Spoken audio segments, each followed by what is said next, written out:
This is Luminous Paths, Nanaimo's 150 and beyond. And so you hear that 150, and that's because it has been 150 years since the very first City Council meeting. And so Luminous Paths is actually a way of highlighting our arts and culture community and how incredible that is. So this is another piece by David, and this is Continuum. Yeah, it has all kinds of layers of meaning as well in terms of renewal and the spirit of wood and how it exists in nature and our relationship to it. Something you'll see with a lot of these winter illumination festivals, because they're certainly becoming very popular across the world, is that it tends to be in that so-called off-season, so sort of in those colder months when it's dark, because obviously we didn't have control over what that date was 150 years ago. And often there's not great reasons that we can find to bring ourselves out of the house and enjoy community. And so it's a great time to really look at bringing light back into people's lives and really illuminating, our community again. We love the opportunity to bring our art out into the world. And here in Nanaimo, the city has given us the opportunity to bring two pieces that'll live in the public for a month. And you can see that one is the beat there.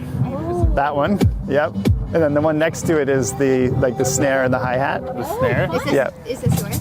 Yeah, it's my friend and I made it, yeah. We have 5 artists that were commissioned, and there are 7 art installations. And so a number of those are interactive, so you step on them, they light up, they make noise.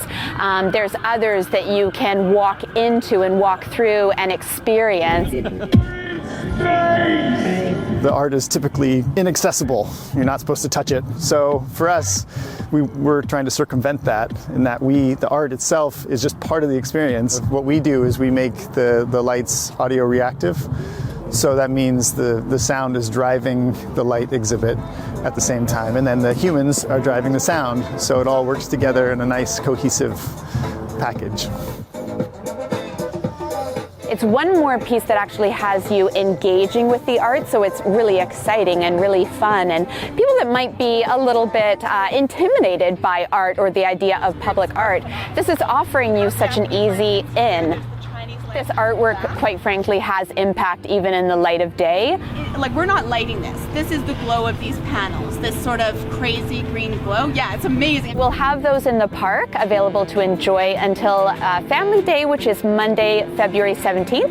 And we're going to have another closing festival event then.